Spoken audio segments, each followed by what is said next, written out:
నడుచుకుంటే అందరూ క్షేమంగా ఉంటాము. ఇందులో ప్రభుత్వం, ఈ ప్రభుత్వము ఆ ప్రభుత్వం అనేదో, లేకపోతే దీనివల్ల ఎవరు లాభపడతారు ఎవరు నష్టపడతారు అనేది విషయం కాదు. ఇది లౌకికమైన విషయం కాదు, ఇది దైవికమైన విషయం, ఆగమ శాస్త్ర సంబంధమైన విషయం.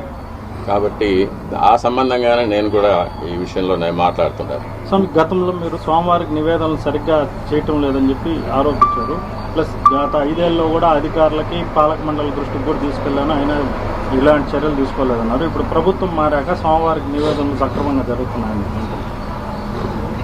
నేను గత ప్రభుత్వం నా పైన చేసిన కొన్ని కోర్టు కేసుల వల్ల నేను ఆలయానికి దూరంగా ఉండవలసి వచ్చింది. అంటే ప్రధాన అర్చక పదవికి దూరంగా ఉండవలసి వచ్చింది. నేను ప్రధాన అర్చకుడిగా చేయవలసిన నా కార్యక్రమాలు నేను చేయకుండా నన్ను నిలిపివేశారు. కాబట్టి ఇప్పుడు ఎలా జరుగుతున్నది అనేది ఇప్పుడున్న ప్రధాన అర్చకులు, ఆగమ సలహాదారులు వాళ్ళు చూసుకోవాల్సిన వాళ్ళ యొక్క కైంకర్యాలు. గతంలో మీ అభ్యంతరాలు ఎవరు పట్టించుకోలేదు స్వామి? ఎన్నోసార్లు ఇది దృష్టికి తీసుకువచ్చాను, ఈవో గారి దృష్టికి, చైర్మన్ గారి దృష్టికి, కానీ ఎవరు దీన్ని పట్టించుకోలేదు. కాబట్టి అది అలాగే జరుగుతూనే వచ్చింది.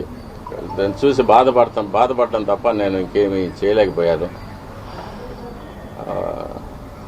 దీనివల్ల నేను చాలా ఇబ్బందులు పడాల్సి వచ్చింది. అయినా పర్వాలేదు, మా స్వామి కోసం నేను ఇది చేస్తున్నాను.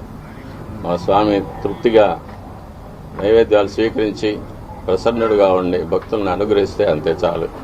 నా ఇబ్బందులు అది నాకు, దాని గురించి నాకు ఎటువంటి కష్టం లేదు.